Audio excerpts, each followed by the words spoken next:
What's happening, everybody? How are we doing? How are we feeling? My name is Pete, and I just want to talk about my GrubHub experience so far. So I've been doing GrubHub for over a month now. I've been doing pretty well with it. I've been working as much as humanly possible. In the area where I am working, the minimum hourly pay is $12 an hour. Not bad. And I've been trying to do over 40 hours a week. I also supplement my income elsewhere. But I just wanted to make a quick video, or just a video in general, just kind of talking about what I like, what I don't like, and I just figured I'd put it out there for anybody who's new to GrubHub who wants to know about it. So things that I like are the fact that let's say you do, let's say you work 2 hours, right? And you only do one delivery. The minimum for my area is $12 an hour. So you work 2 hours, that would be $24. And if you only do one delivery, and you make, a $2 tip on it, plus the delivery fee, which is $3.50 per delivery, and you only make what is that, like $5.50 plus the mileage. So let's say it's like 50 cents a mile. Let's say $6. If you only make the $6 in the 2 hours that you're working, GrubHub will kick in the additional money to bring it up to $24. So as long as you accept all of your orders, you're good, And I feel like that is an important thing to know because, it's good to know, because if the market, as they call it, is slow, you're still getting paid, which is nice. But with that being said, other things that I like is that I get to work pretty much close to home. I can work my own hours. It's nice. You know what I mean? To be able to do that.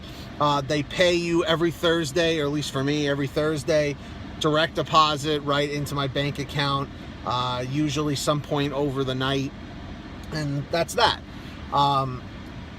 Also, what I like is that, you can choose between 11 a.m. and 11 p.m.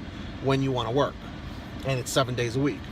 I'm sure there's other things that I like, but those are the main ones. Things that I don't like is that they 1099 you, and if you're not familiar with what this means, is they treat you as an independent contractor, and what that means is that you have to pay the taxes. They don't take taxes out of your money, so when it comes to tax time, you got to save up, 30% or whatever it is to pay in taxes. But the good thing is, if you rent a car, if you lease a car like I did, I actually leased a car for this job because I had a Jeep and it was killing my gas. So I was able to lease a car for a couple $100 a month.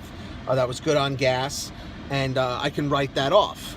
I could write off my oil changes. I can write off anything involving the car for my business, because this is technically like my business. It is my business, through GrubHub.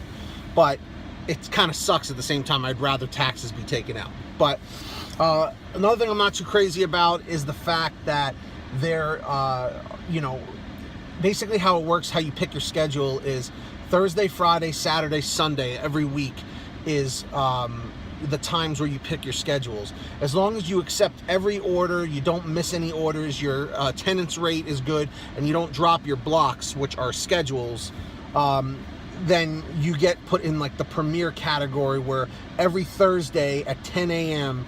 you get first dibs on the schedule for the upcoming week. But let's say you miss an order or you drop a block, then you get pushed to Friday at 10 a.m. And if you keep kind of like screwing it up, you go to Saturday and then Sunday. Usually your first week or two, you'll be on the Sunday one, so you got to really pick up the scraps of everyone else. But the good thing with that is, during the week, people will drop blocks, like it happens every day, and then you could pick up extra schedules and extra time slots to make more money and do more deliveries. And the other thing that I'm not too crazy about is sometimes people will scam you with tips. What I mean is, when they place an order, what might happen is they might you know, they might say that they'll pay you cash, because technically you're really supposed to tip through the app, but there's an option to pay cash, and what'll happen is it'll show $0 as tip. So you go to their house or their apartment or their office or wherever they ordered from, and you give them their food, and they don't give you anything, and you don't get anything other than the delivery fee of the $3.50 and the mileage pay. So you get kind of screwed out of that, and you don't get a tip, and you know, Grubhub's not going to reimburse you for that.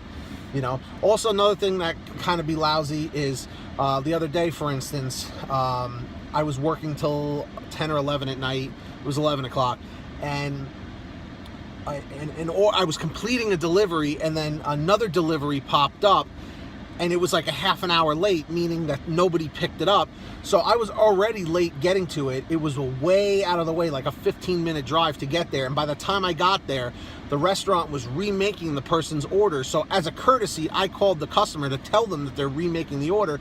And by the time I had contacted him, he was like, "Oh, thanks, but I actually canceled the order, and I ordered through a competitor delivery company." I'm not going to name it. So I got screwed over, and the delivery disappeared out of my queue of deliveries, and I drove out there for nothing, and I wasted my gas, and I put mileage on the car that I didn't have to do. So there's a lot of pros and there's a lot of cons, but if you can really grab as many time blocks as possible, and if you really dedicate yourself and work, I mean, you can make upwards of $900 to $1,000 a week. I haven't come that close. I've done like about $600 in a week, but again, I'm still kind of new to it, and I'm still not getting the premier schedules, because usually like once a week I'll miss an order due to like something wrong with my phone or something, and that really sucks because it screws me up. But anyways, there's a lot of pros and cons. That's really what it comes out to be. I may do like a follow-up video to this, just kind of talking about it. But whatever the case is, it's pretty cool. It's pretty cool, to say the very least. And it's really actually kind of changed my life. I love to drive. I like to meet new people. I'm a very customer service oriented person. I like to make sure people are happy with my service and everything. So if you ever see me pop up on your Grubhub thing, you can guarantee you're gonna get fast delivery, fast service, and I always check all the orders. That's another thing too. Make sure you check your orders. But if you have any questions, if you're a new person to Grubhub, or you're thinking about doing it, leave a comment, and I'll try and get back to you as best as possible. The best thing to do is probably get at me on like social media, Twitter, Facebook, Instagram, all that stuff. I'll have links eventually in the description down below. And if you wouldn't mind, if you found this video helpful or whatever, hit that like button, subscribe to this channel. We're doing a huge Xbox One and PlayStation 4 giveaway at 1,000 subscribers. So, you know, subscribe, it's free. And if you have any questions, leave them down below. And today's secret comment code is going to be the Food Dude. Comment the Food Dude down below. Anyways, guys, my name is Pete. Thank you so much for watching, and I'll see you whenever I see you. All right. Happy eating and delivering.